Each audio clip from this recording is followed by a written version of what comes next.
as a development organization, we are committed to the sustainable development goals of United Nations. तो हमारे लिए सबसे important चीज़ है कि हम जो भी लोन देंगे it has to comply with certain objectives.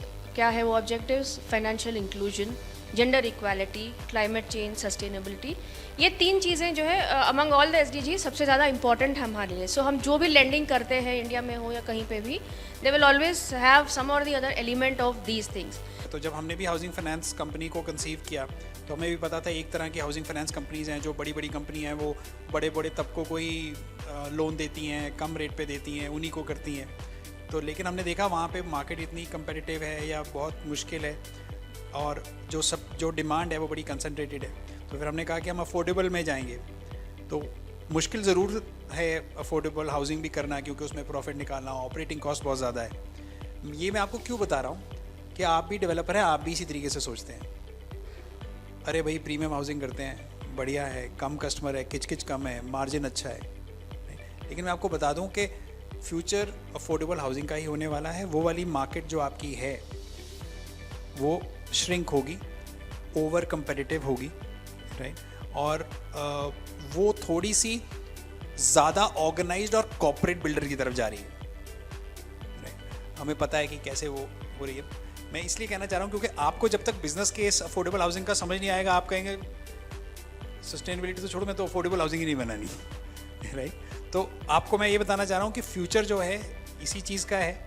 मुश्किल है, लेकिन अगर आप इसका आंसर ढूंढ लें तो यहीं से ही आपको थ्रेड मिलेगा, क्योंकि हर एक चीज़ शुरू होती है फाइनेंसिंग से, राइट. अगर फाइनेंसिंग अवेलेबल है तो अल्टीमेटली आपका भी जितना आप काम करते हैं, मेरे ख्याल 70% लोग तो लोन लेके ही घर लेते हैं, right.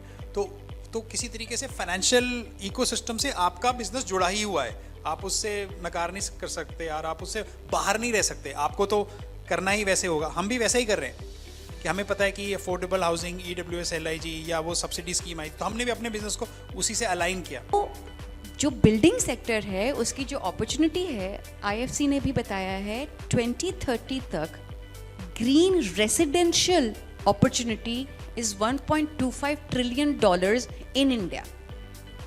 Okay, so what are we doing? हम लोग बात किस चीज़ की कर रहे हैं?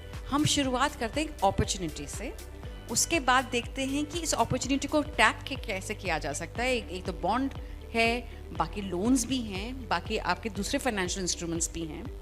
फिर तीसरी बात करते हैं कि इसमें पॉलिसी क्या कर रही है. और जहाँ तक मैंने सुना, आप जो पिछला जो सेशन था उसमें भी एक बात तो पक्की है कि कोई एक जगह से सोल्यूशन सारा नहीं आएगा. सिटी लेवल पे भी बात होनी ज़रूरी है, स्टेट्स की भी बात होनी ज़रूरी है, सेंट्रल पॉलिसी कहाँ चेंज करेगी, कहाँ इंसेंटिव स्ट्रक्चर्स हैं, उसकी भी बात ज़रूरी है.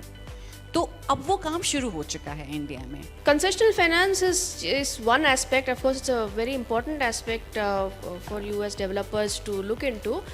But of course, we must not lose the bigger picture inside कि sustainable living is the more important part over here. कि आप लोग sustainable buildings बनाएंगे तो the livability of people all over the world and the houses that you construct and improves, and that is for the betterment of the environment, for the betterment of everybody living in the society.